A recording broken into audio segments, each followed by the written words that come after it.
Hi hello ఈ short వీడియోలో అయితే ఒక కామెంట్ గురించి అయితే మాట్లాడుతున్నాను. హాఫ్ ఆఫ్ నాలెడ్జ్‌తో వీడియోస్ చేయొద్దు. ఫాస్ట్‌గా పోతారు. నువ్వు చెప్పేవి పాటిస్తే. హెయిర్ ఏమో గానీ 2 మిస్టేక్స్ ఉన్నాయి అని చెప్పి మెన్షన్ చేశారు. ఏంటి ఆ మిస్టేక్స్ చెప్పండి అంటే తర్వాత రిప్లై లేదు.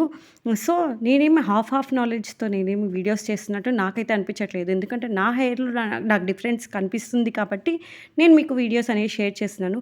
నేను ఫుడ్ ఏం తీసుకుంటున్నాను అనేది డీటెయిల్‌గా అంత చెప్పట్లేదు. ఎందుకంటే నేను ప్రోటీన్ ఫుడ్ నా బాడీ సెట్ అయ్యేటట్టు నేను తీసుకుంటాను. మార్నింగ్ డ్రింక్స్ ఏం తీసుకుంటున్నాననేది మీకు చెప్తున్నాను. ఈ డ్రింక్స్ ఏ బాడీ టైప్ కన్నా మంచిగా సెట్ అవుతుంది కాబట్టి ఈ డ్రింక్స్ అనేది మీకు చూపిస్తున్నాను. సో, ఆ కామెంట్ గురించి పక్కన పెట్టేస్తే టుడే వచ్చి day 6 of 30 days hair care challenge. Day 6లో నేనేమి తీసుకున్నాను అంటే మార్నింగ్ ఎంప్టీ స్టమక్‌తో యాజ్ యూజువల్‌గా మేథీ వాటర్ తీసుకున్నాను. ఆఫ్టర్ దట్ మీకు నేను amla curry leaves ginger juice అని చెప్పాను కదా! అది ఎలా ప్రిపేర్ చేశానో కూడా మీకు చూపించాను. ఏం లేదు, ఒక ఆమ్లా తీసుకొని 2 ఆమ్లాస్ తీసుకున్నాను.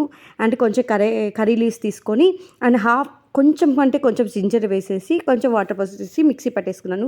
ఫ్రెష్‌గా ప్రిపేర్ చేసుకోవడం వల్ల మనకి అంటే ఆ టేస్ట్ కూడా చాలా బావుంటుంది. తాగడానికి ఈజీగా ఉంటుంది.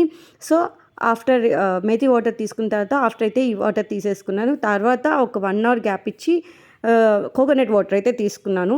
స్టార్టింగ్ నా హెయిర్ ఫాల్ చూడండి ఎంత ఉన్నింది. సో, ఇప్పుడు ఈరోజు 6 డేసే పూర్తిగా హెయిర్ ఫాల్ తగ్గిందని కూడా నేను చెప్పాను. చాలా డిఫరెన్స్ అయితే నాలో కనిపిస్తుంది. నేను తీసుకునే ఫుడ్ వల్ల, నేను తీసుకునే డ్రింక్స్ వల్ల అనేది నాకు అర్థమవుతుంది. సో, అందుకే మీకు వీడియోస్ అనేది షేర్ చేస్తున్నాను. ఫాలో అయ్యేటప్పుడు మీకేమైనా సైడ్ ఎఫెక్ట్స్ అనిపిస్తుంటే మనకి స్టార్టింగ్‌లోనే తెలుస్తుంటది కాబట్టి అప్పుడే డ్రాప్ అయిపోవచ్చు. మీ బాడీకి అది సెట్ అవ్వట్లేదు అని అనుకోని.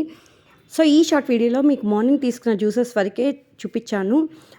ఫుడ్ కూడా చూపిచ్చాలి, ఫుడ్ ఏం తీసుకుంటున్నానని కూడా చూపిచ్చాలంటే కామెంట్ చేయండి. వ్లాగ్ టైప్‌లో షేర్ చేయడానికి ట్రై చేస్తాను. సో, మీ ఇంట్రెస్ట్ బట్టి నా వ్లాగ్స్ అనేది నాకు చేయడం ఇంట్రెస్ట్ ఉంటది కదా!